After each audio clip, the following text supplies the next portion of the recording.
Good afternoon, everyone. It's April 25th. This is a Moscow City Council workshop on climate action plan under the Sustainability and Climate Change Major Challenge area that the city set forth. Before we get rolling, a few comments about this afternoon. First is that the actions proposed within the climate action plan are pertinent only to city operations. Nothing in this climate action plan has influence at the community at large, individual homeowners, individual businesses. So this is intended only to set Moscow up to answer climate change and provide some leadership and examples of what might work and show people what can be done to mitigate the effects of climate change. It doesn't change any of the building codes or anything else to do with city. So take that off the list of things to discuss. We aren't inflicting this on anyone except for the city operations. 2, this is a city workshop. This is not a public hearing, and this is for council information and the council's opportunity to provide some feedback to city staff about what they want to see in the climate action plan and what they think will work. We've had considerable input already from the community while this was open for public comment on the website or via the web seminar that was held by the city staff. Yeah. So we got, I think, 94 pages worth of feedback that we'll be going through and looking over. So that's what we're here for, is just to workshop this. But given that, I will be receiving some public comment after staff's presentations, and public comment does not mean testimony or anything at great length. We'll be limiting it to 3 minutes. So if you haven't had a chance to comment already on the climate action plan, it's your chance to come up for 3 minutes, which is pretty darn short. Don't waste a lot of time on a preamble. Just get to the meat of the matter, please. And just keep it to that. So we'll be taking increments of 3 minutes. I hope everybody has read the plan first before coming up to speak about it so that we don't have to back and fill on that a bit. So with those 3 caveats, Tyler, launch into it and summarize, please. Give us what you got. All right.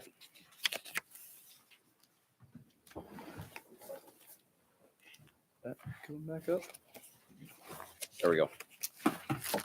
Mayor, Council, appreciate the opportunity to be back here today to discuss the climate action plan that we've been working on for about a year now as we've worked through this process.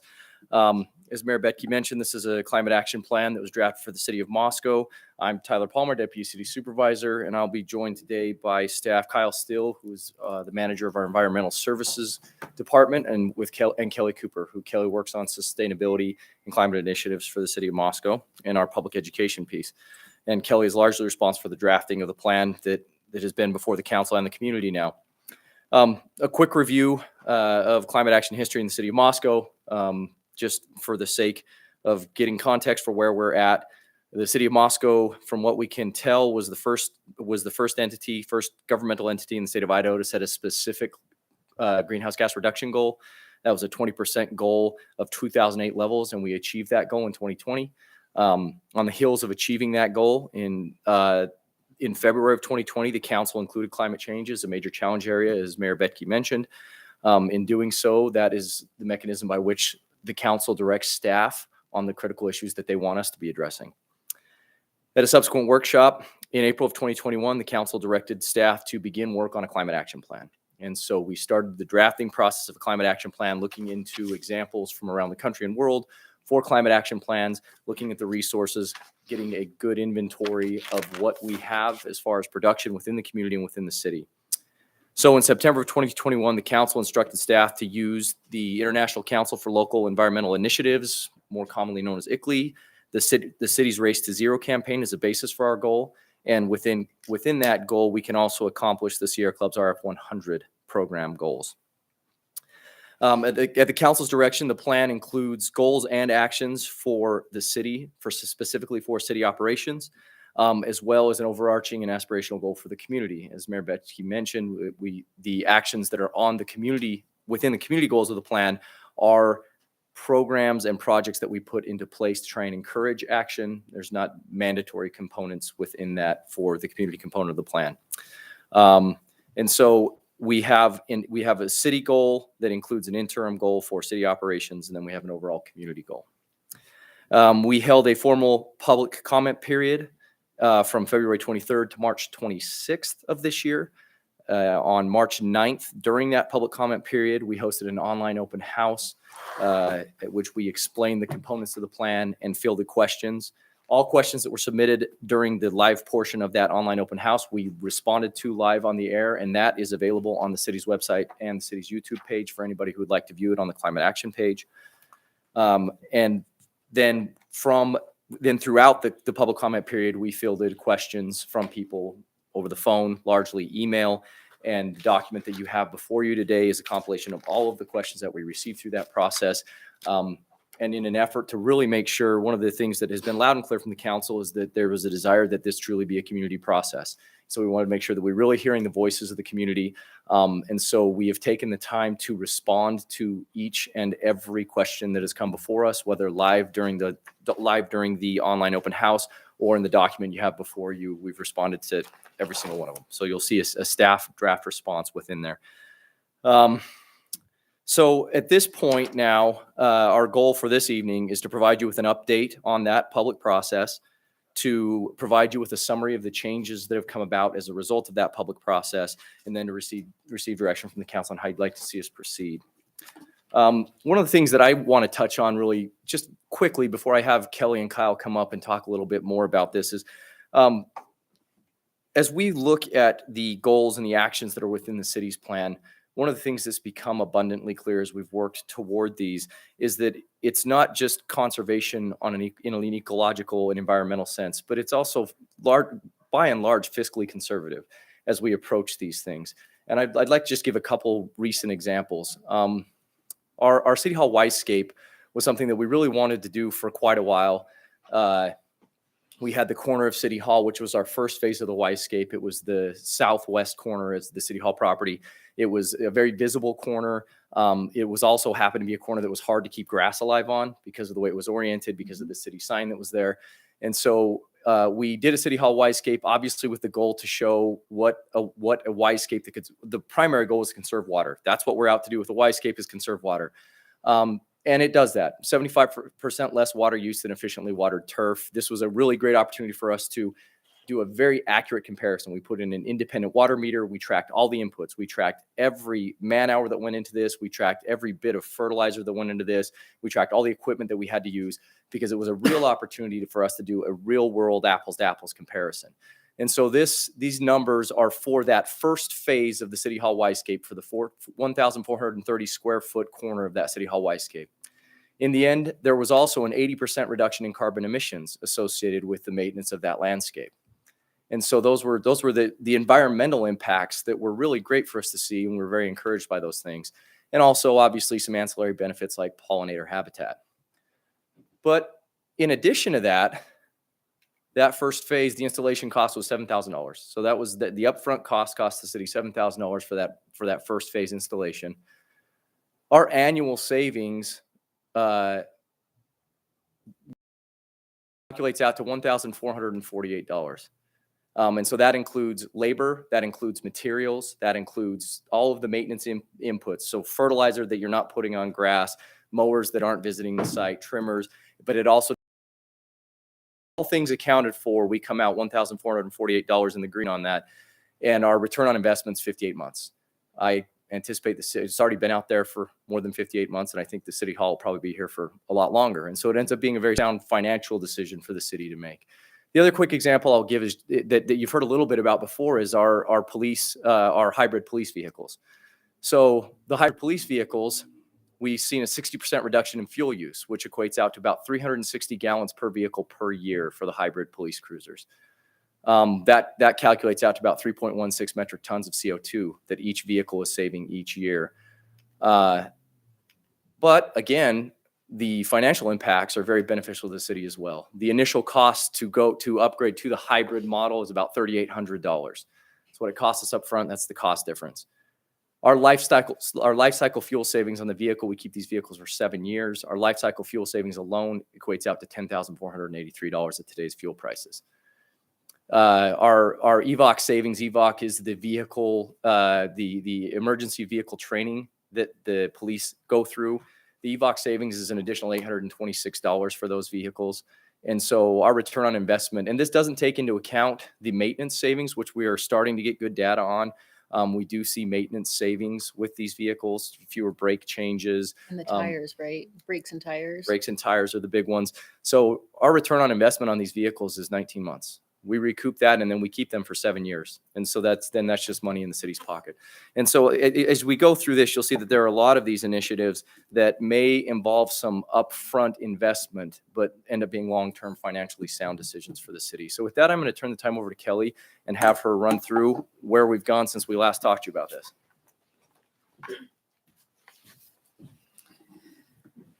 Okay. So public comments, these are kind of our big 6 that are summarized in your packets.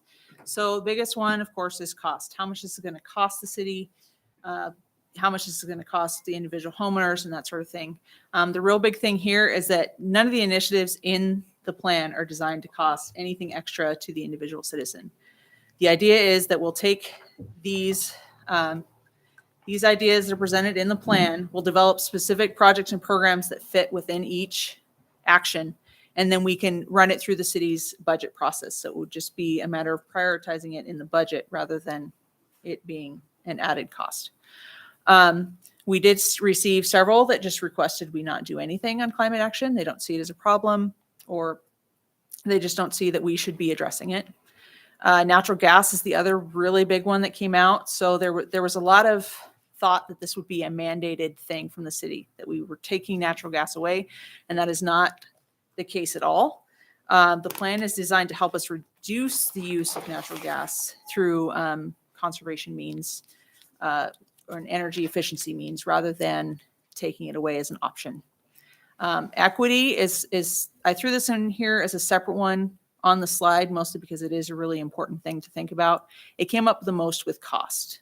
They were afraid this was going to cost our low income or marginalized groups more money out of pocket. And that's really not what it's meant to do. In fact, the climate action plan actually calls out that we want to make sure we're taking care of those people the most when we're looking at actions the city can take. We received several comments in support. They ranged from just a basic statement of, I support, this is awesome, all the way through to providing extra additional information on things we can add. And of course, there's the additions, which we'll go over next. So there were some things that some citizens felt that we missed when we developed the plan. Okay, so these are kind of the first half of our changes made. We made a few mistakes on the acknowledgements page, so we got those corrected.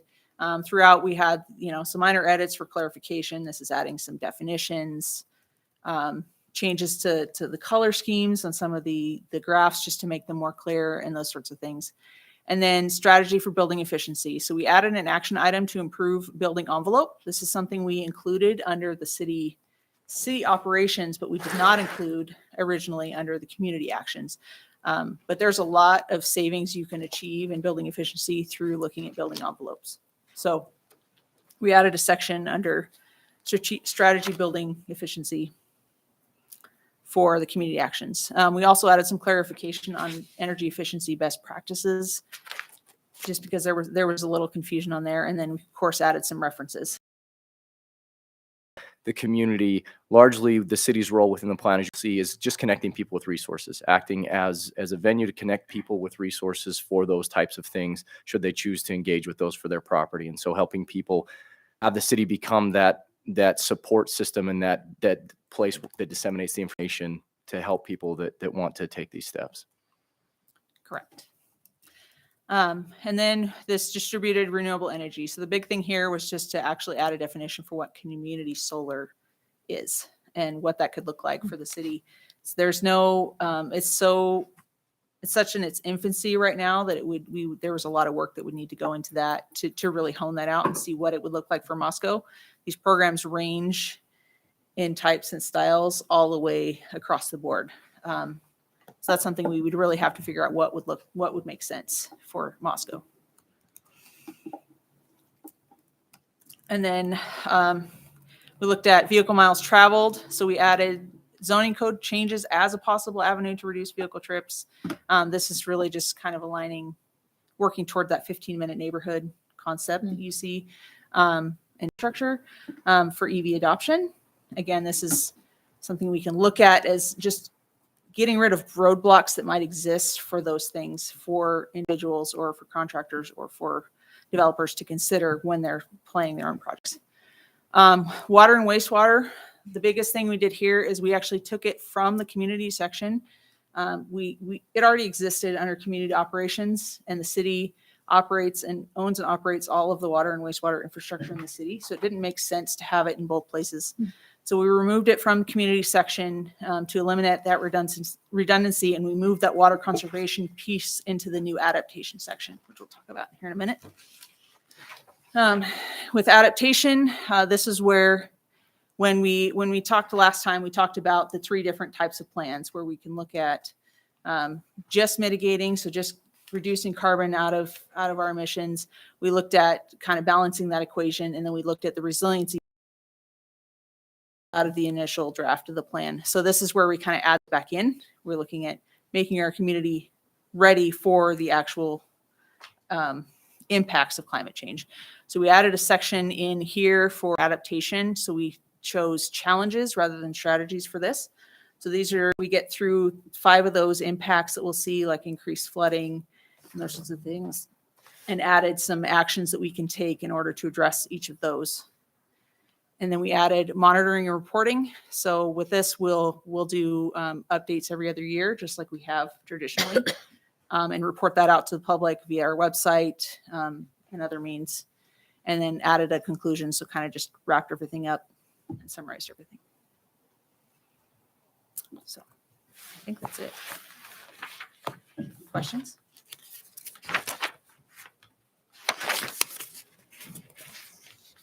Nothing. Okay, I can think of. that's all I got. So with that, we'd be happy to just take any questions from the council on the public involvement process, or if there's any feedback that you'd like to provide to us now, or Mayor, if you'd like to public comment first, whatever format you'd like to proceed with from here. Well, I think given a paucity of questions from up here at the moment, let's move forward with anyone who'd like to come up and take advantage of 3 minutes. Tell us what's on your mind and what you'd like to see done, what you think we missed, general comments. Everybody gets 3 minutes, and 3 minutes it will stay. So when you come up to the podium, just give your name, city of residence, and launch into it.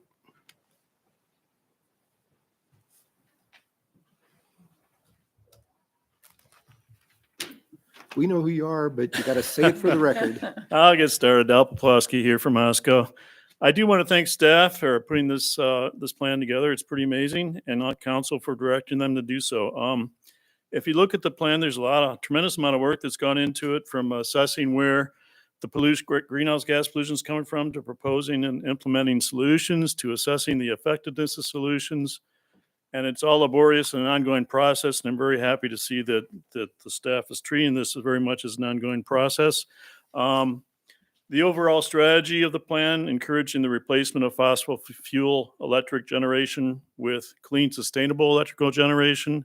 At the same time, electrifying our energy usage as much as possible is, and I think I've expressed before, the way to go. And I think this is the way we're going to ultimately be successful.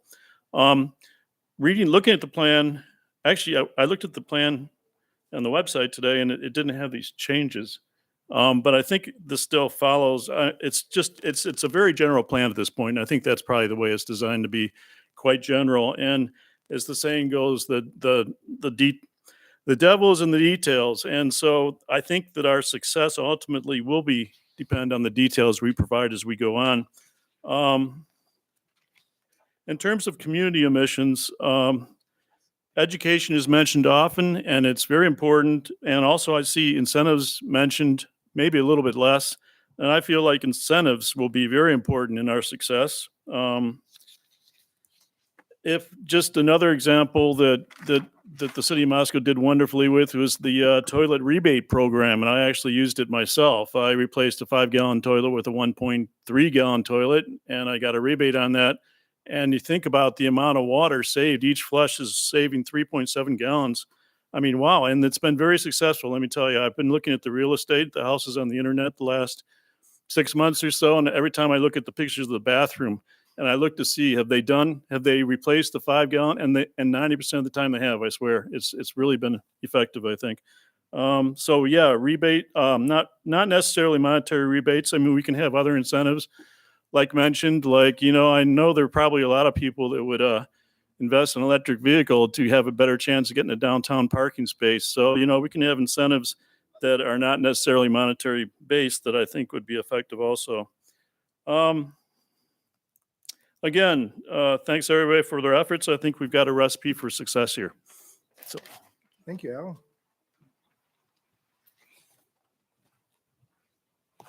Please.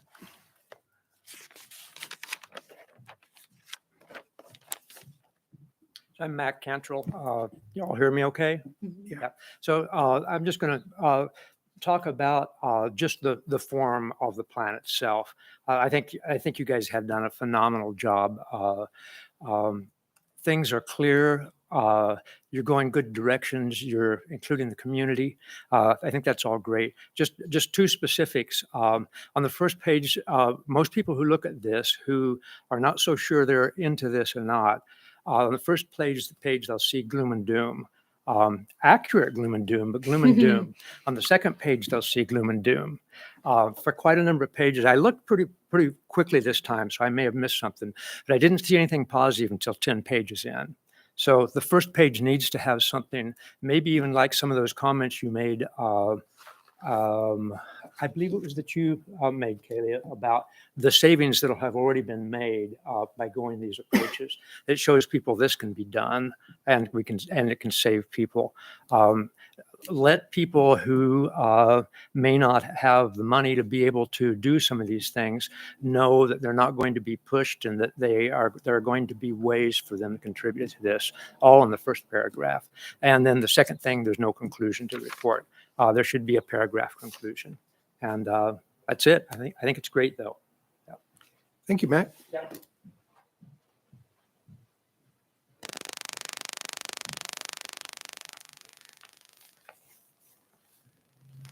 You've been up there before.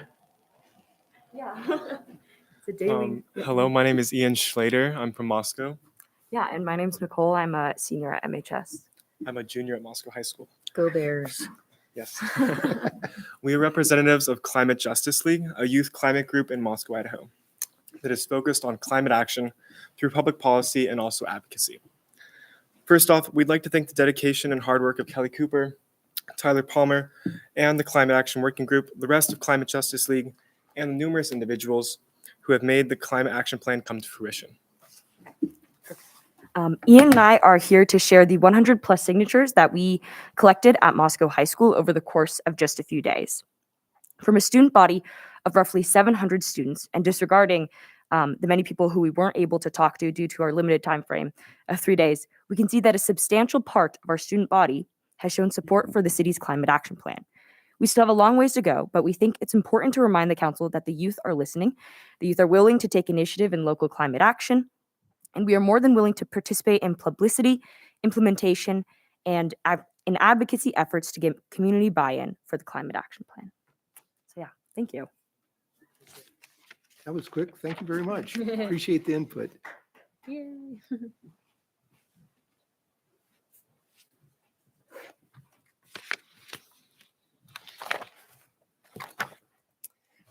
Nancy Chaney from Moscow. I want to thank Kelly, the staff, the council, Sustainable Environment Commission, and my colleagues on COG for all the work on this important plan. Kelly mentioned equity as being an important part of it, And certainly something that we also have talked about as a group is the disproportionate impact on at-risk groups and segments of our community.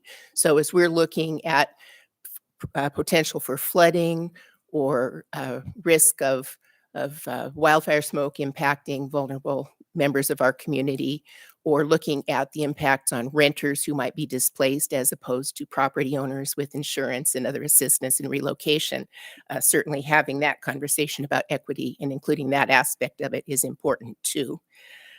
Also, so far, our plan has defined community solar, but I think it's important that the council consider asking the Sustainable Environment Commission or others to collect examples and perhaps develop proposals borrowed from other places about what community solar could be in a community in Idaho. Kelly mentioned every other year monitoring and reporting, and I think we also talked about maybe augmenting that with some statement about being in addition to as may be warranted. So for example, after an extreme weather event or some natural disaster, making sure that additional monitoring and reporting might be updated to accommodate that. I agree with Cantrell's suggestion and COG's objective, which is to emphasize hope, success, and opportunities all along the way. Incentives matter, sharing success stories matters, and there's a lot of good work going on here that could be serving as examples for others to continue it. I would say that CAP is just the next step in a very long journey, and I applaud the City Council and Mayor for taking it on. Thank you. Thank you, Nancy.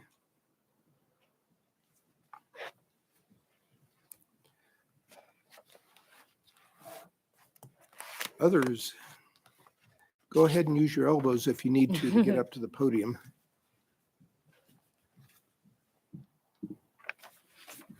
Hello, my name's Elizabeth Landis. I live at 1748 South Blaine Street, and I want to thank you for the time that has been spent on the Climate Action Plan. I've read through it. I have things to say. I've sat through all of the presentations leading up to it. When I first moved to the city, I went to a Sierra Club documentary movie at the Kenworthy. I've looked into these things fairly extensively. I saw Paul Kimmel in the audience. I did a citizen survey online. There was an online presentation approximately a year ago that was all about how energy is produced and how it's used, and how Avista tries to do that usefully and economically. I would like to say, though, and I have to be very careful saying this in our town, because we seem to have either the national problem of being polarized or a small town small-mindedness about being polarized. So I don't want to say things that are taken as hate speech. And I just want to make that clear from the beginning, because I very much dislike that. And I think you all know that I'm quite fond of you. We spend a lot of time together each month. On that note, regarding what Tyler Palmer had said in his presentation, it's truly a community process. I would push back on that and say this is the first time you'd have an opportunity to hear from me. I've come to each of these workshops prepared to say something, and there's been no opportunity for community participation. I don't consider listening to an online presentation and being able to type one question into the chat box as a special day online forum, nor do I consider a 1 month period where I can submit emails to be you hearing from me and us having interchange. I think that's poor governance, and I think that we ought to improve our communications with the city. And you represent the city at large, and I feel like part of us haven't been heard from. Secondly, I'd like to say that I'm an unpaid concerned citizen. I don't have a citizens climate lobby behind me. I had to pay for my own photocopies. I had to take a day off of work to prepare for this, and it takes time out of my daily life. So I just wanted you to know that I do care. Also, I wrote to you. Did you receive all of the emails from the 1 month email period? Were those all forwarded to you?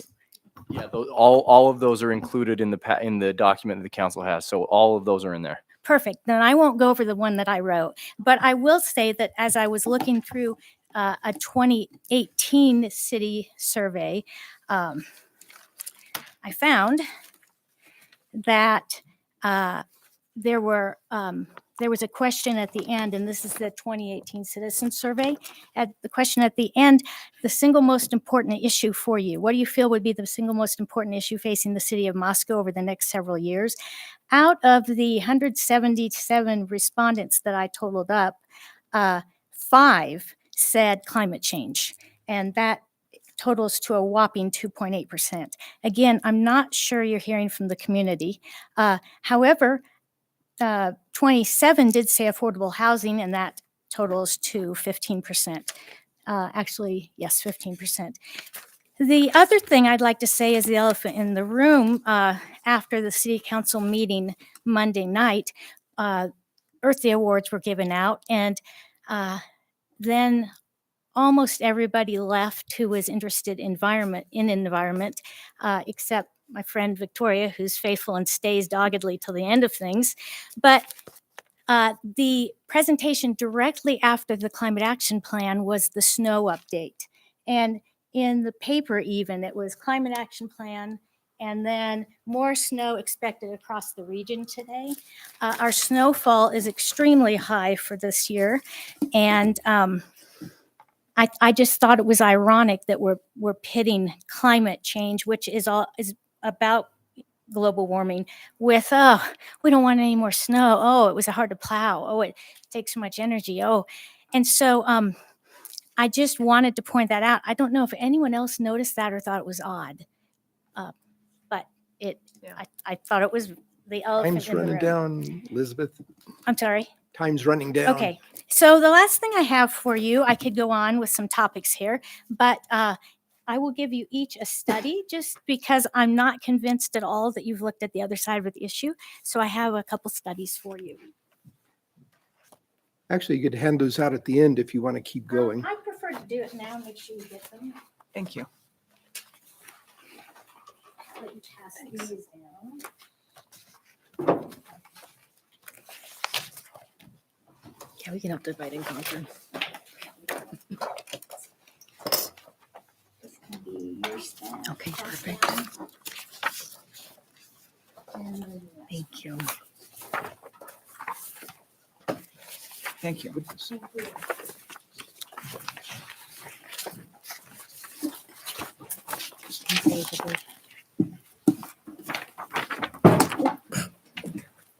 Got it? Thank you, Elizabeth. Yeah, we're good. We'll just shoot them. Take it, buddy. What is that? Okay, who else have we got?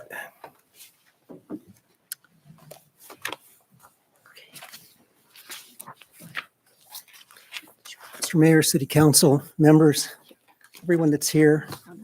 This is really Just cool. before you get going, just name and Yes. city of residence. Right, Michael Jennings, Okay, Moscow. It's really great to see this, and I want to thank you deeply, everyone who took place. I regret that I was not able to be involved in the process. When I look at what came out,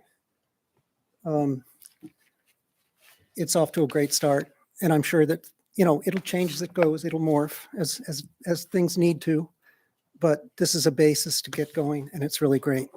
I wanted to just bring to your attention one small item that perhaps was missed in that, which is an opportunity that exists for all of us, but for the city in particular, in terms of reducing carbon emissions.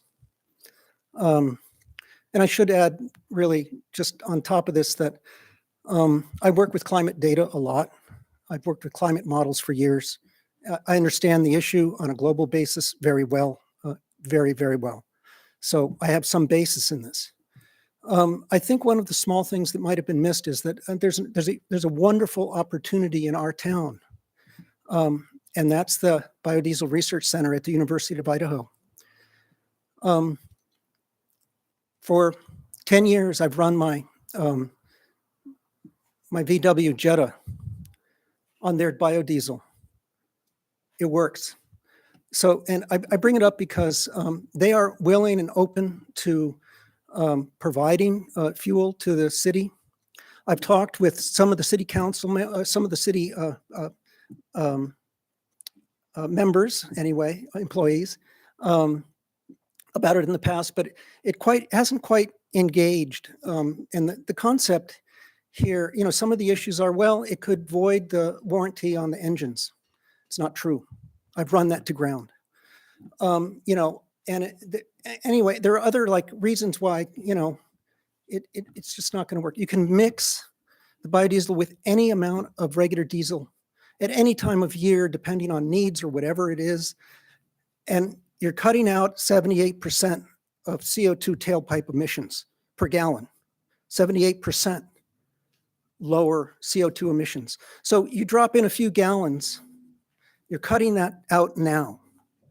Okay. Now, why that's important is that that the CO2 that we can avoid today has a greater value than the CO2 we might avoid 10 years from now or 5 years from now or 2 years from now. It's of much greater value, right? So if you can avoid it now. So that brings me back around to the Biodiesel Research Center. Their researchers and students are required to produce batches of biodiesel. And I don't know, about a year ago, they were gifted a magnificent set of production equipment. And they produce this biodiesel. I go down and get it, and I've used it for years, and it's been great. I mix it any way that, if I'm on the road and I would need to put in some regular diesel, no problem. It's not a big deal. But you can add it in as needed, and you can prevent 78%. You can get a 78% drop in CO2 tailpipe emissions, and that can go into your graders, it can go into your backhoes, it can go into the dump trucks, doesn't matter. It's the biodiesel has a greater viscosity, and it causes the engines to last longer. Much better, much less engine wear and tear. And I'm here to tell you, anyway, I just wanted to, and I'm sorry, I couldn't have been more involved in the process to have brought this up, but I'm just bringing it to your attention now. The Biodiesel Research Center, they developed biodiesel for aviation. And most of the airlines mix biodiesel. Now it's refined to a different level. It's essentially a different kind of product because it's for the jets. But, they were taking it up to McCord Air Force Base and trying it out on engines mounted on stands. And it's widely accepted now, today, in aviation. So I could go on, I'll leave it, but I did want to bring you that, the concept. This is a place right up the road. This oil doesn't have to be pumped out of the ground, thousands of miles away, refined and hauled over here. It's like it's right here. It's a recycled product. And I think it's going to take your effort to sort of get some guidance and direction, not only in terms of the city and its operations, but our citizenry too. Thanks very much. Thank you, Dr. Michael. Jennings.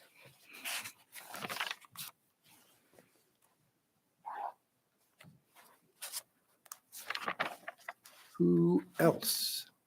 Yes.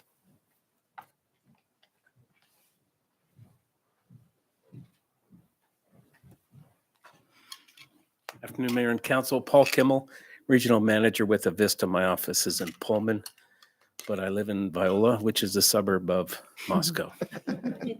But you will never annex us. So thank you. I've had the opportunity to work with your staff on the climate action plan. Kelly and Kyle and Tyler have been great to work with. And as you're serving utility, we look forward to working with you to stay parallel with you. As you know, we have clean energy goals as well. We operate in 5 different states. Idaho is a different animal, as you know, than Washington, and is different than Oregon. So we have to sort of figure it all out, how we serve you best. And we are one of the cleanest investor-owned utilities in the country already. But nevertheless, we do have clean energy goals, carbon free by 2045 and carbon neutral by 2027, which I believe complements your plan. And we look through three lenses as we serve you, one being environment.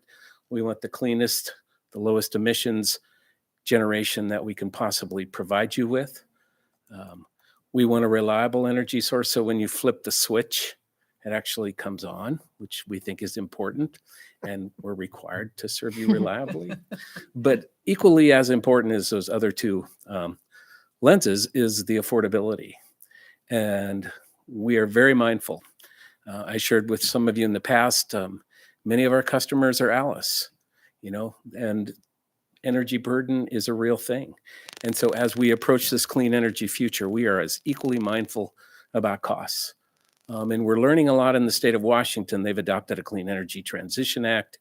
And more recently, we have created a clean energy implementation plan, essentially where we won't leave our lower income folks behind in this clean energy future. It's not going to be easy, but it's providing us a lot of good ideas that we can carry over into our other states that we serve. So again, I look forward to working with Kelly and your staff on a number of areas, and I address those in my formal comments. So look forward to that, and thanks for the opportunity.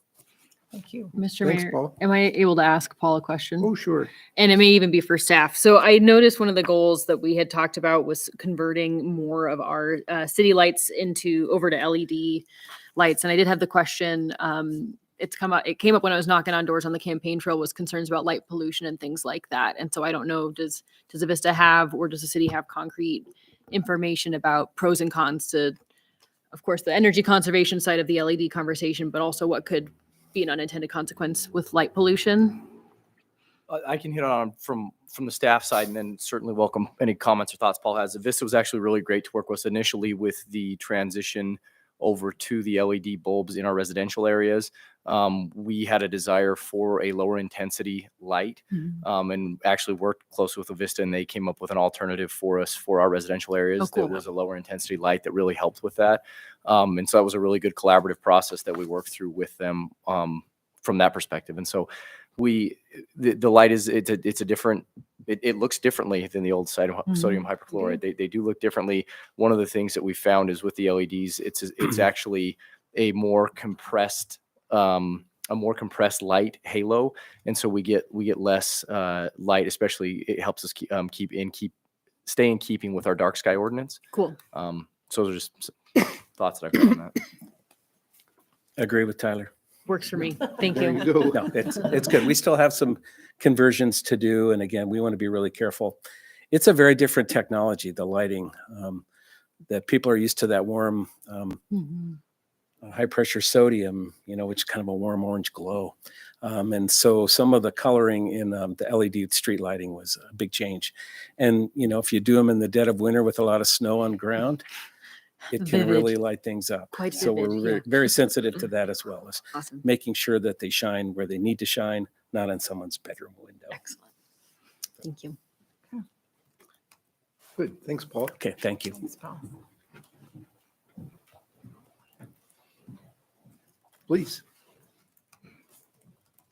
You know how it works by now. I'm Tina Hilding, and I live in Moscow.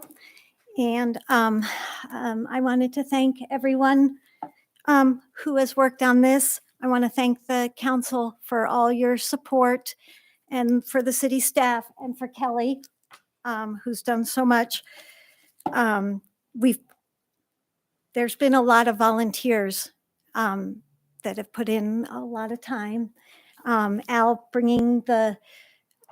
he brought an idea to the SEC, and Mary has done so much, and Nancy spending a lot of time talking about what we can do. And so I just want to thank everyone. So I guess I just want to quick start with a little bit of the gloom about the urgency of this issue. And this is a quote from the IPCC, which is highly peer reviewed, the thousands of scientists across the world. that put together this report every few years. And they also get reviewed, this gets reviewed by all the governments that are involved. This is in their summary for policymakers. They say, the evidence is unequivocal. Climate change is a threat to human well-being and planetary health. Any further delay in concerted global action on adaptation and mitigation will miss a brief and rapidly closing window of opportunity to secure a livable and sustainable future for all. And the urgency cannot be overstated. And I recommend reading the IPCC report for policymakers. But I guess I want to say that at the same time, and especially to the young people here from the high school, thank you. You guys have agency. We have we can act, and the only thing that holds us back from addressing this issue is not acting. And I think the price of wind and solar are dropping. Storage is improving. I think we can take personal action and at the same time make change in our communities. And I think it will help with the health and welfare of everyone and save money, because the costs are going to only increase. The cost of the wildfire and the cost of the flooding in downtown Moscow are going to increase. So this is a way that we can do everything we can to try to mitigate and adapt to the future. So thank you. I think that's it. Thanks, Tina. Thank you, Tina.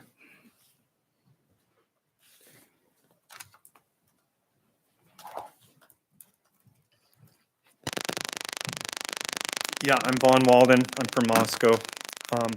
I have to be masked today because I'm an atmospheric scientist and I'm heading to Greenland at the end of the week for my research. I'd just like to say that Tina's correct. The sixth IPCC report just was released in the last year. These reports have spanned my academic career. I'm a professor. I was a professor at the UI, taught Kyle climatology years ago. I'm now a professor at the Lab for Atmospheric Research at WSU. And the IPCC reports have pretty much spanned my professional career. When I was a graduate student, the first report came out. And now the sixth report came out. So this has been decades and decades.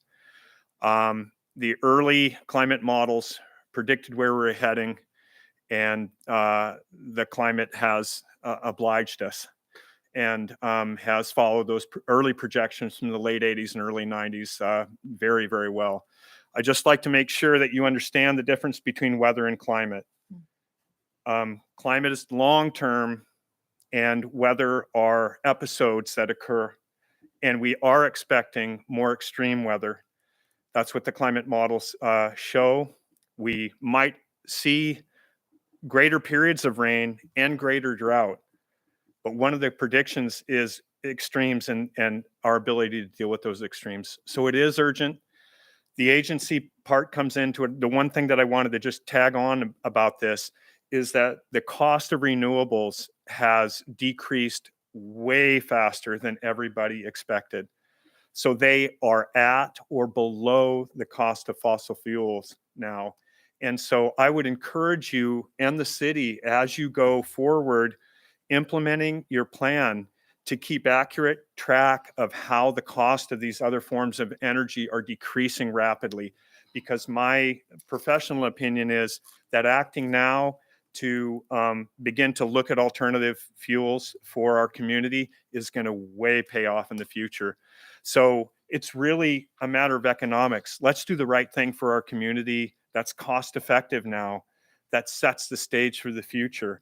And and the other thing that we get is a better environment. Thank you. Thank you, Vaughn.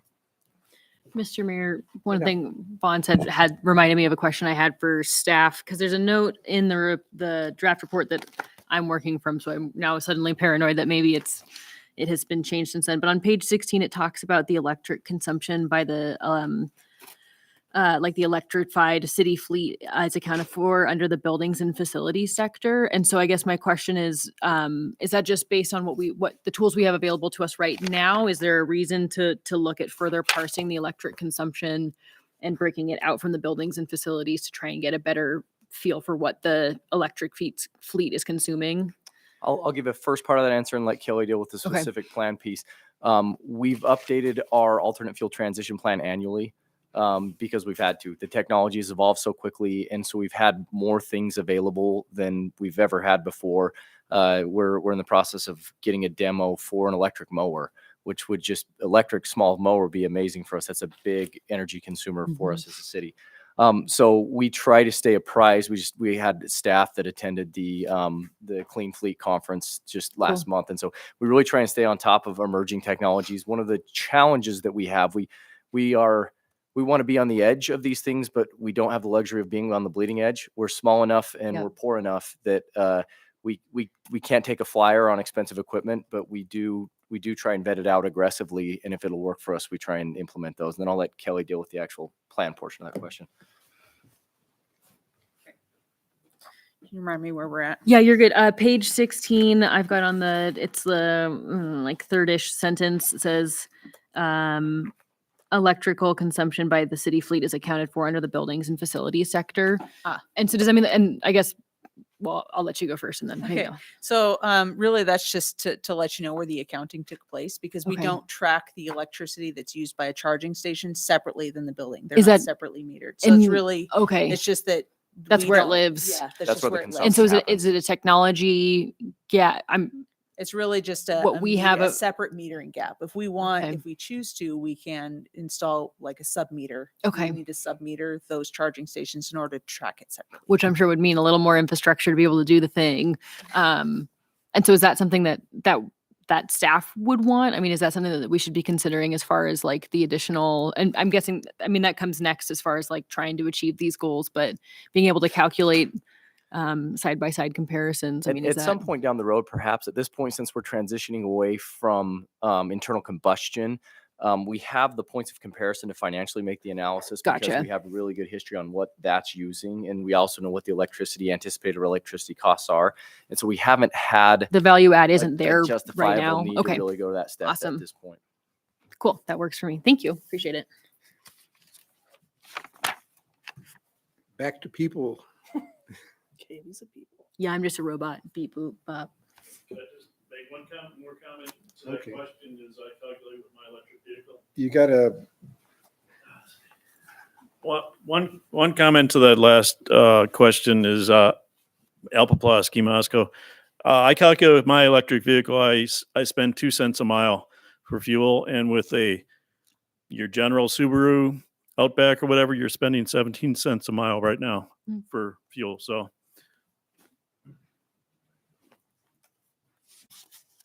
oh, sure. Go for it, Victoria. Move on over. Matt Cantrell, just a really short comment. The electric vehicles increasingly have on board capabilities to keep track of the amount of electricity that's being used. And since all the charging is done on the city system, you may not need to make any changes to keep track of that. Right on. Thanks, Mac. Now it's you, Victoria.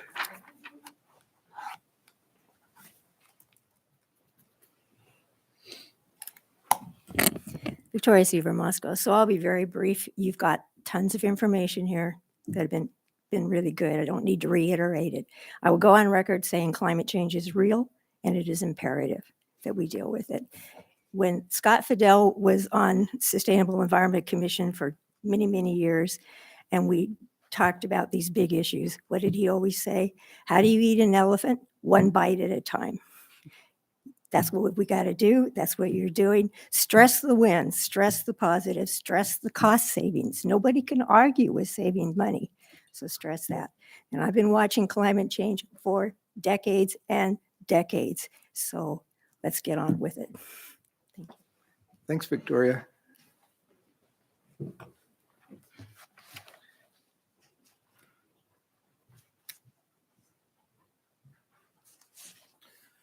Hello, my name is Seth Bloomsburg, a resident of Moscow, Idaho. I just have a couple of things I want to say.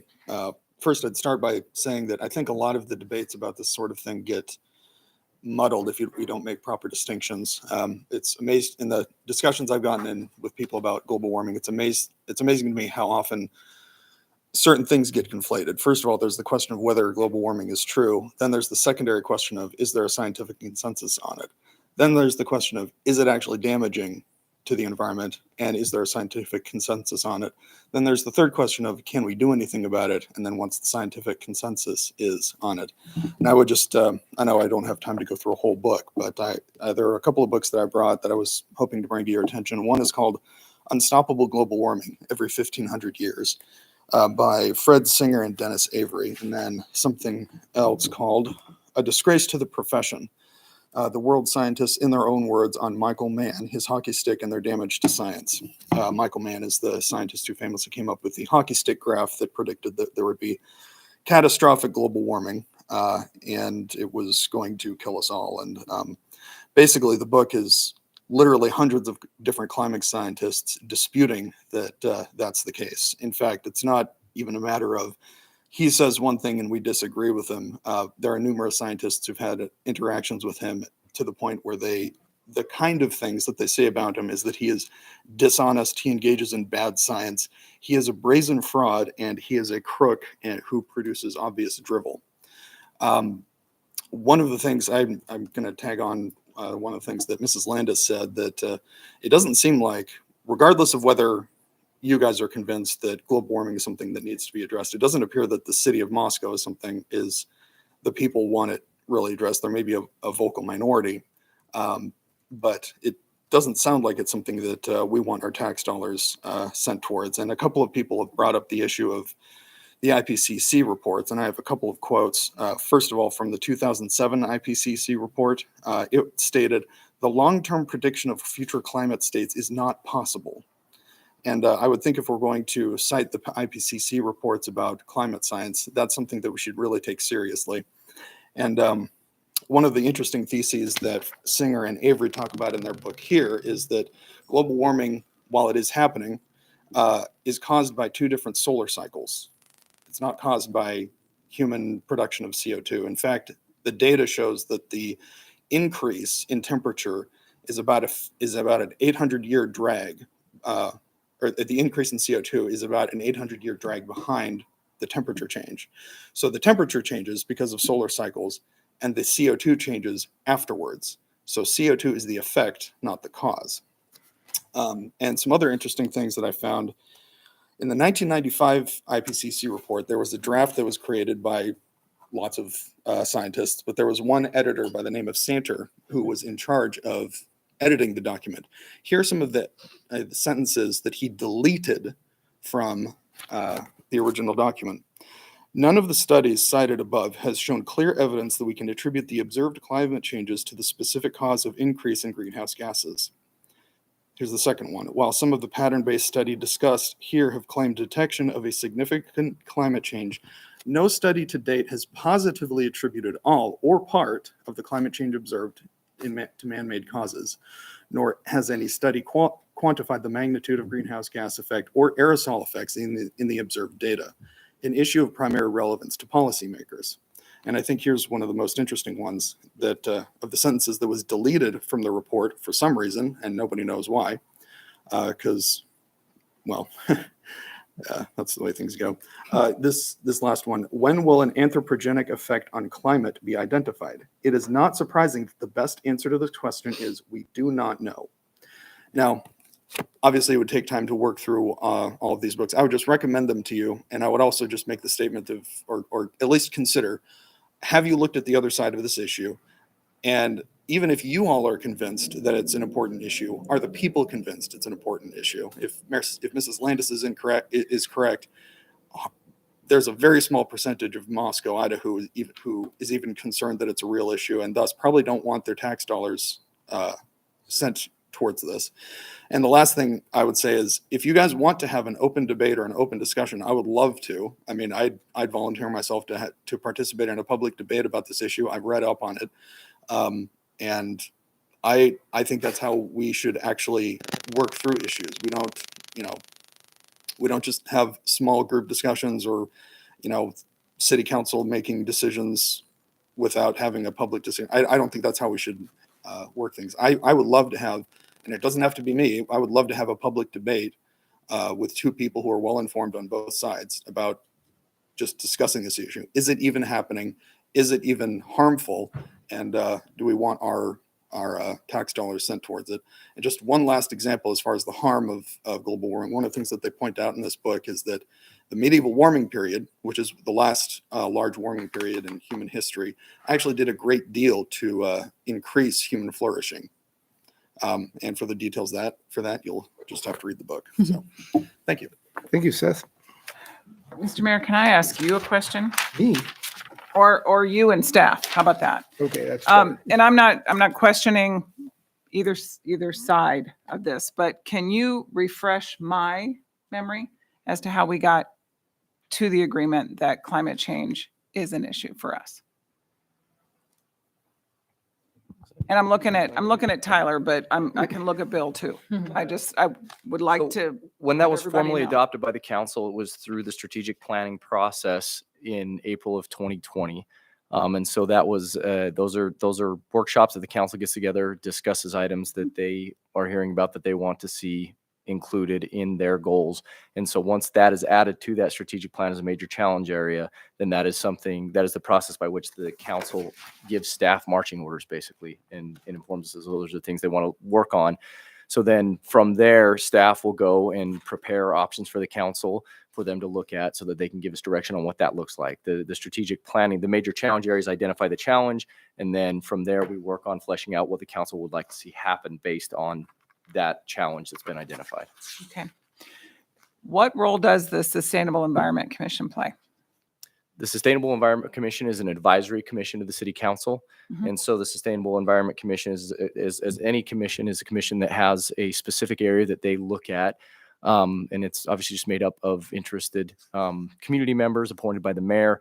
And so they will work on these issues and bring recommendations forward to the city council specific to the issues that they've been. And so that can go one of two ways. The Sustainable Environment Commission has the ability to generate their own work, look at things that they want to look at and then bring to the council, but then they also can receive instruction from the council or be requested by the council to work on things and come back To with vet a recommendations. topic.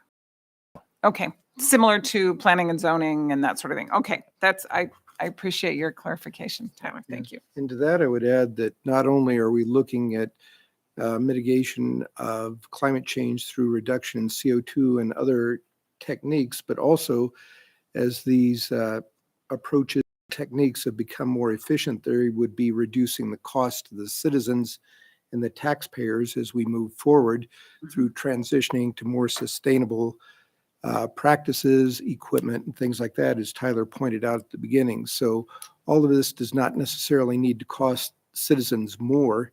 It's just taking advantage of techniques and equipment that are more efficient as well.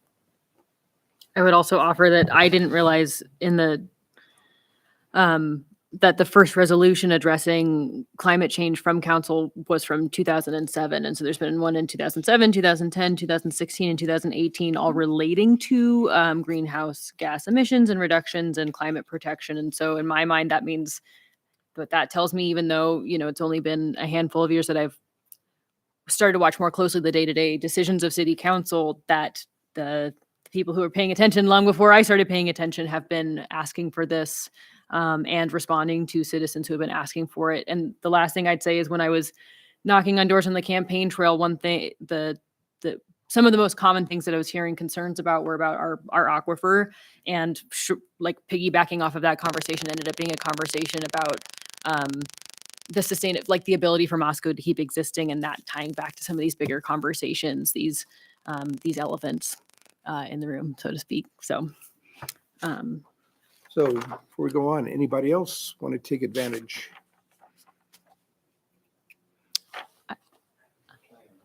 Okay.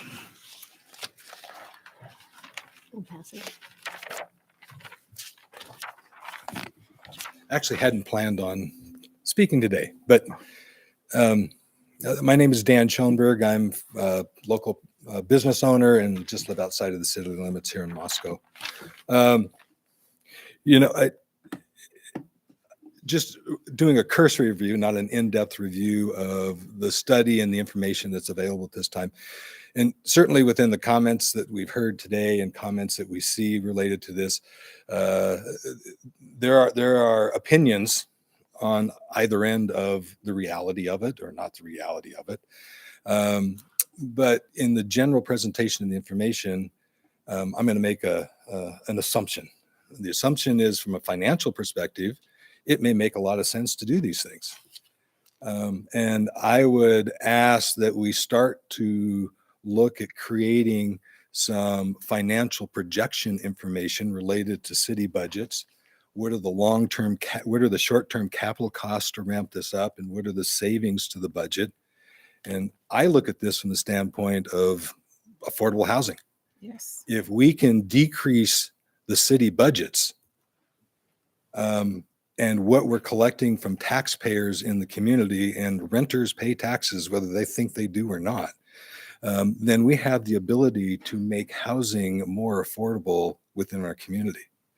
And if it's true that financially this all makes sense and that we can actually create cost savings associated to it, regardless of whether you believe in climate change or you do not believe in climate change, fiscally, as a taxpayer in the area, it makes a lot of sense. And I think from a budgetary standpoint, within the complex, within the concept of the plan right now, there's not a lot of, we talk about savings, but we don't start to even do some short examples of those savings, what they can mean, what the upfront cost is, because that would be we have to pay for this now cost. And this is what we would get back later in the concept. So, I think it's important to look at the fiscal component of this, because the fiscal component may be the answer to what we are looking at as far as goals. As a community, if all of a sudden the fiscal components were taxes were going to increase 35% in order to accomplish this, then what would be the appetite of the community in order to accept it? I don't have those answers because we've not done any of the financial analysis associated to this. But if we look at the numbers that with this, one would assume that within the category of, let's say, electric vehicles for the police department, you could look out a few years and say, well, we're going to have to replace X amount of vehicles, but there's X amount of savings. So the budget cost associated to operations and capital purchases is actually going to go down or stay the same, which ends up being a budget savings to the local taxpayers. So I would encourage a section within this component related to some preliminary, and I realize it's going to be rough.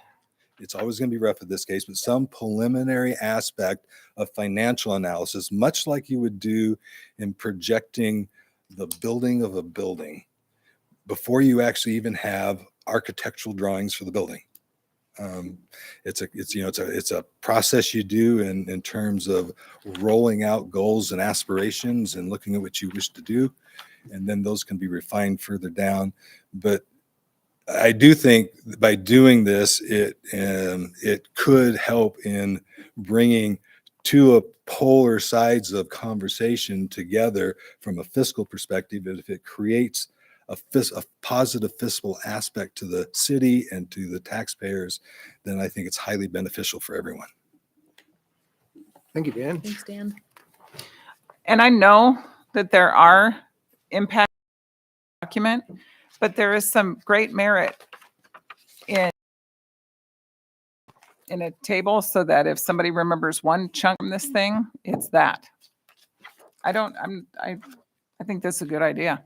Yeah, I think there are certainly areas that we have more fleshed out information that we can add some components of that. This document is intended to be a guidance document, and the actual specific implementation, as Kelly kind of alluded to, that really happens through the city's budgeting process, and that financial analysis certainly happens. So just for example, on the vehicles, like Dan mentioned, look at that. We're pulling all of our data and saying, okay, how many gallons of fuel is this vehicle using per year? What does that equate to? What's the upfront cost, and what's our ROI on this? When do we get that return on investment on this, or on whatever process that might be? So that's something that happens with a high level of specificity as we get into the budgeting process, which is where the rubber will meet the road on the implementation of this plan. As it were. All kinds of intentional punning. Oh, I would be in support of adding maybe a little bit of additional language to clarify that, because it's really great in the public comment document. To Dan's comment, it specifically says, you know, to what page? Yeah, page just 2 of the public comment summary. Okay. Staff writes, those estimates would be provided for specific projects to be developed later and included for council to consider as part of the Yeah. regular budgeting process. So I think something like that would be great. Yeah, outline the process. yeah, if we haven't, I'm going to turn it back over to city council for discussion and direction to staff. I've got a question. I got a couple of questions. So one thing that I enjoyed rereading was the report from 2020, I think summer 2020, the climate change impacts assessment. And one thing of note was talking about the forestry piece of this. And I guess I'd be interested to, I mean, we saw with the fire on Moscow Mountain, I know that Moscow Mountain is for the most part privately held, and it is technically outside of city limits, but I can't, one person I had a really good conversation with was Heather, and I'm blanking on her last name. So yeah, your neighbor. Yeah. Super fantastic rock star person. And in discussing with her, it was right after the fire had happened. And it's like, it was kind of like it was a miracle that the fire that the trimming that had happened, the volunteer bush trimming program that had happened on Moscow Mountain happened in the place where the fire had started. And so it did really significantly slow the spread. And so I guess I don't know if there's a conversation to happen with the county, but one thing that's kind of missing in terms of this climate thing is there's other proactive things we can do to mitigate the things that are happening from climate change, including scarier fire seasons. And I mean, what the role of the city resources would be, of the conversation would be hosting the conversation, partnering with the county to make sure that they have what they need. Because when I visited with Heather, I think she had like a handful of volunteers, and a lot of it is recruiting through the fire ecology program at U of I. But I'm just wondering if there's something else that we can be. Yeah. I'm serving for the last 2 years with the county and with regional fire and university people and things. It's called the Countywide Wildfire Protection Plan. That is already happening. Okay. And I can forward you the email, but there, yeah. And I think your statement about being more clear about some of the things that could be safety measures during this time is important. Yeah. And so maybe it's not money or actual physical resources. I'm wondering if there's more we can do to connect the dots for folks. People pay attention to those things. People love Idler's Rest. People love Moscow. What can we do to either amplify existing programs, or if there are needs?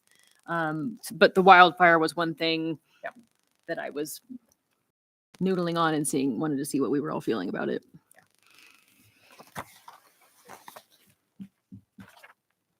Who else has directions? I have some questions. Okay, you're on. Yeah, so let's see. So one of the toughest parts of this, I feel like, is that people have public comment and then it's not really a conversation format, right? And so we get to talk about it up here. But I think staff did a phenomenal job of responding to each and every comment that came through, and then meaningfully incorporating those and making it transparent what changes were made as a result. What do you anticipate will happen based on any of the public comment we received tonight?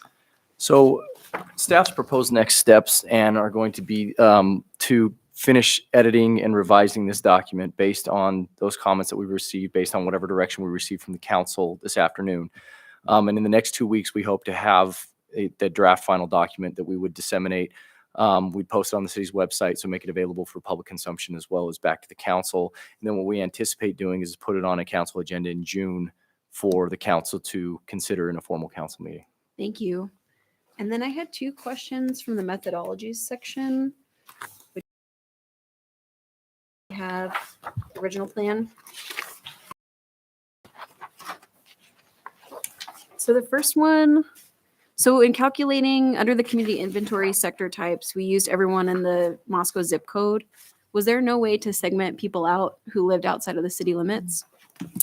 No, not under the current structure. We get that data straight from Avista, and that was the most parsed. That was the most zoomed closest in that we we could could get get. that. Great. Do you anticipate we'll just keep it that way, even if something changed in the future that would allow us to narrow it in? If something were to change in the future that will allow us to, we can certainly look at whether or not that would make a huge difference for us. But as of right now, I don't anticipate that changing. So I would anticipate it staying the same. Great. Yeah, my concern would just be that we'd be overestimating now, and then we'd be able to winnow it down in the future, and it wouldn't be accurate. Yeah, I think we would need to find some way to be able to kind of backtrack on our data and to make the data sets match, which is why I would assume we would just stay with the zip code constriction. Just keep it a little broader. Yeah. And then on the same page, so under the solid waste category, did the solid waste calculation sent to the landfill in 2019 to contain stuff that was brought individually by members, or is it just what has come out of the routine municipal curbside pickups? That would include everything that our sanitation tracks. So that would be whatever was transferred at the transfer station. I can't remember. Did they ask where people live when you drop stuff off? Mhm. They asked something. Is that what it is? Yeah, because the billing. Yep. Great. Thank you. Those are my questions from this page.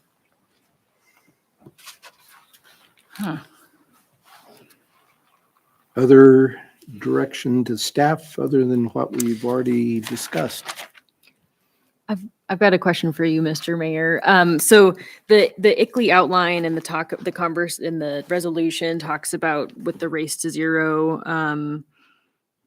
This note said endorse issues equals good, and I'm trying to remember what that means. I guess one of the things that ICLEI outlines is a request that there's an ICLEI leader, whoever is acting on behalf of the organization is dedicating 15 minutes a month for an ongoing education thing. And I think, we're cyclically right now, we're kind of hitting that with the climate conversations. But between that and then I think there's another ask for just some additional educational pieces. And so Mayor Lambert had signed on behalf of the city as the ICLEI person. Does that mean that you now are the ICLEI city representative hat? I have not signed any documents, and I would certainly be more interested in what I was committing the city to. before Or I Bill, put yeah, my Bill name- committed you to, right? Can I make a clarification on that sure. for you? So Mayor Lambert did not actually sign this document. This is in here as an example of what would need to be signed. Okay. The staff kind of came to the conclusion it would be better to sign all at once. So we would do Gotcha. this commitment Okay. form as well as a resolution officially adopting the plan in June. So yeah, we wouldn't make we have not received direction from the council to formally adopt this yet. And so Okay. we would not be committing to that until council took such Gotcha. action. Because my follow-up question was, there's a few things in here that are outlined in the ICLEI commitment form that I'm actually curious, based on the action that the Idaho State Legislature took with prohibiting municipalities and counties from taking, we can't do anything beyond what the International Building Code standards are of 2018. And so I that's good, because I can ask those questions when this comes up then. I had a question on page 24. It talks about employees commuting from there being employees who live outside city limits. Do we know how many employees live outside city limits right now? I don't remember. I had a follow-up question. I just need to find it in my notes, but there was a suggestion for incentivizing alternative transportation. And I guess I didn't realize what the split was between employees who live inside city limits and out. I don't have that number right off the top of my head, but I do have some data associated with that. Yeah, I guess I'm curious, because I also don't want to be asking a lot for if folks are commuting in from Troy to be biking in the snow. And There whatnot, have been so employee commute surveys that we've taken in the Right past on. as the basis for some of the data that we're able to use. That's cool. And then my last question. So for the solid waste strategies for waste reduction, were these, I remember you mentioning early on that a lot of these were developed with our departments in-house. Were the solid waste, just the talking points, also developed with LSI, or was it? For which section? For like the compost program and the enhanced and expanded recycling programs, primarily were the two that caught my eye. Yeah, so we're page 20. always in conversation with LNI or LSI or now in Inland Oh, Northwest. darn. Sorry, guys. I'm still getting Rebranding. used to that too. Yeah. So they're a partner we hope to continue working with in developing some of these programs and finding the best fit. And so they are aware of the ideal actions on the suggested actions on the table. And okay, it's good. Mr. Mayor. Tina. Kelly, first of all, I don't know that I could have come up with anything like this. This is, and I'm sure it was a little bit nebulous, and then you didn't also want to copy somebody else. I mean, I want to applaud the amount of work that you did and the dedication it had to take. And I couple that with my, we've done our characteristic, not great job of communicating 100% of this to the world, right? Because we got this many pages of people going, what? And so what I want to see in this next one is, and we can start with the positives if you want to, that's fine. But I want to see ROIs. I want to see cost per citizen. I want to make sure that people understand what we started this meeting with about, we're not mandating it. We're not making business. We're not adding another barrier to development in our region. We have got to make certain that while we are doing these important efficiency improvements, that we are not causing undue harm. And I think it is exacerbating an issue that I whether or not you believe in this, it's making it such a polarizing mess of an issue that it's giving us one more reason to yell at each other in the streets. And I want us to do these great efficiency things together as a community. So I want to see a lot of financial tables. Show me that it's going to be a good deal. Show me that it is important to do. And like Mr. Schoenberg said, you won't argue as much if you can show us that, or we won't have such pushback. I wish we had 80,000 more seats in here so everybody could show up, but we got to figure a better way to get our message out there. We are not reaching the masses. There are still people, and that's why I asked this question today. There are still people in our community that do not understand how we got here. All of a sudden, we are behind this plan, and there are a large number of our citizens that are going, what in the Billy Blue Blazes happened? So we just need to be sure that we are communicating, and I'm going to be the one saying that until she's really gray-haired. We need to communicate better. It's not just social media. It's not just putting it on the city's website. Somebody's got to sing it. Okay, so I'll get off my soapbox. So Gina, I just have a question for you. Do you want an extended part just on the last bit in terms of how we got here? Do you want more information under the history of the climate action in Moscow? Kind of more detailed in there? Is it kind of, would that help? I mean, that's one. I think the second one, kind of playing off of something that Haley said, is that need for education. And, that seems to me to be a place that we can do, because it's got a lot of information about the community can do. And the answer is, how do we help people understand whether or not it's a good idea to do it? Because a lot of this is based on the community. So my biggest concern is making sure that we also can have an educational piece in there, because the success of this depends upon having enough people in the community that says, hey, this is a great idea. One clarification that I'd make, Mr. Mayor, if I could, on that is just do keep in mind that this is a planning document. And so the intent of this document is to give guidance on how we're going to move forward. Every program, every project, every budgetary item will still come back through this body. So those will all still come back through the council. And so this is never intended to be a comprehensive encyclopedic implementation model for how this is all going to happen. What this is intended to do is set some sideboards and say, hey, let's head in this direction, so that as we look at programs and projects and the specifics of those, then we form those, flesh those out, bring those back to council, have communication plans specific to those things, outreach specific to those things, the financial analysis for each one of those things within there. And that's completely fair. I just think as it stands right now, it's not convincing. So if it is just a simple example of here's our first item, and even the electric vehicles, or the couple examples you gave us at the beginning, put it in there because it does kind of ease you into reading the rest of the plan that way.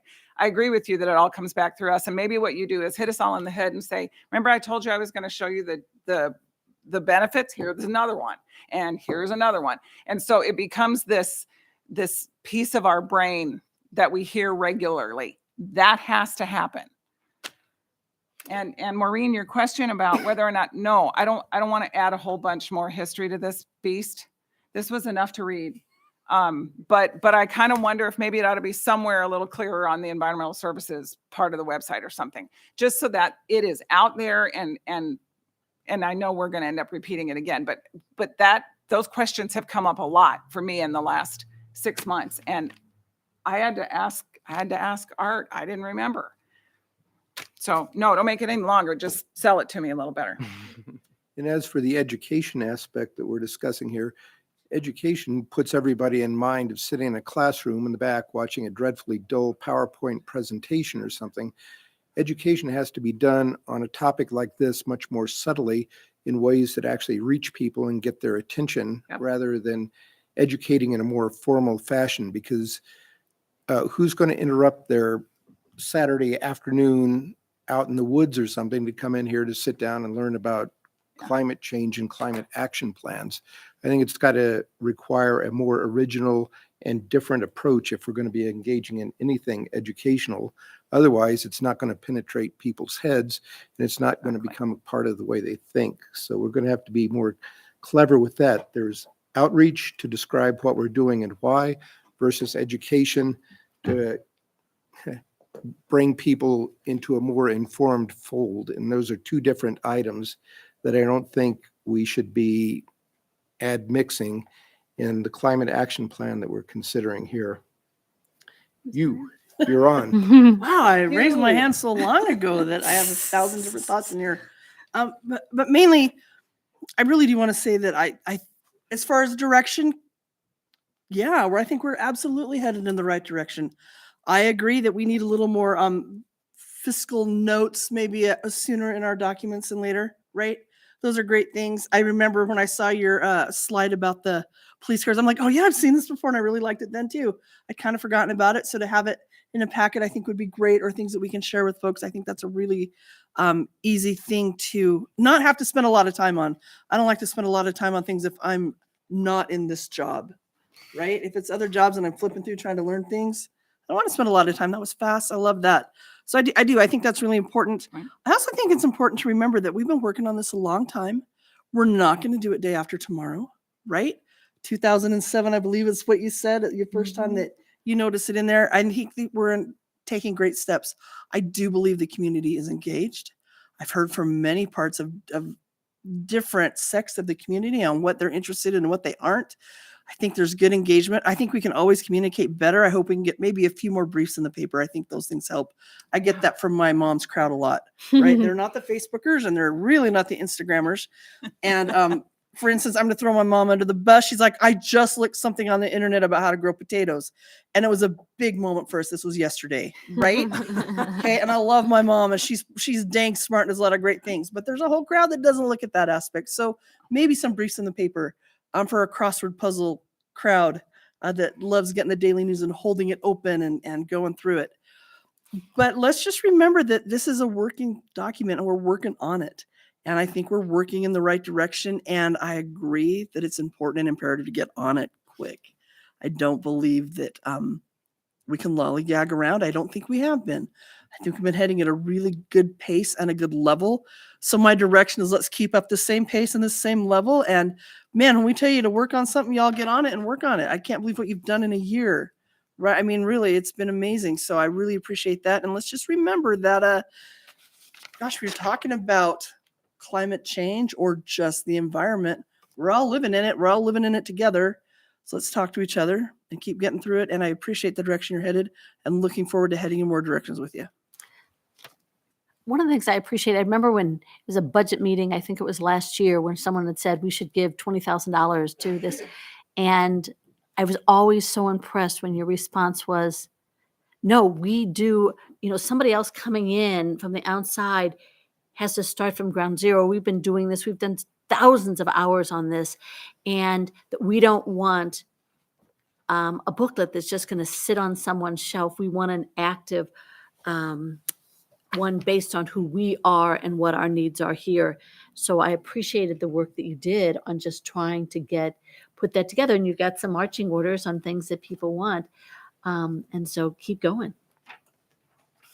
Okay, I think we've got enough road signs with arrows and pointers on them to go back, do some revisions, bring forth another version of the document, revised, edited, and improved, et cetera.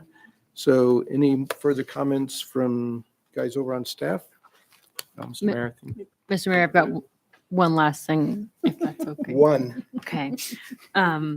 I wanted to say thanks to Seth and to Mrs. Landis for coming in. I scribbled down the book titles and I have the reports and I'm happy to review them. What I will say is like, I'm not a statistician. I'm not a climatologist. I'm not a scientist. I'm like having hot flashes remembering some of these science labs that I like struggled through. I'm not a scientist by any means. I guess where it comes down to for me is assuming that it makes fiscal sense, assuming that these improvements make fiscal sense. And if we are going to agree to disagree on the conclusion we're coming to with cyclical climate change and things like that, in my mind, there's no harm in trying to do something that's going to make the community better. And if it ends up being that we're reducing our emissions, and whether or not that is directly impacting the cyclical nature of what happens in weather and in climate, I don't see that there's going to be any negative outcome in us reducing our CO2 emissions and greenhouse gas emissions and things like that. And so I will do what I can to work my way through these papers. And I also want to say thank you to everyone in the community who's put in a lot of time and effort and energy and also educating us. And this is if this conversation really has started in 2007 and we're finding to a place where there's a draft thing, I am excited for the work that's gone into it. And I still remain hopeful that the changes that are being proposed are good changes for our community, like full stop. So thank you. Good-o. And with, Just if we're giving out thanks, I just want to give one more kudos to you all for again responding to every public comment that we received. I'm very You're impressed here. by that. I'm very grateful for that. That means a lot as a council person. So thank you for your efforts in that. okay, and with that, workshop's adjourned. Thank you, everyone, for coming.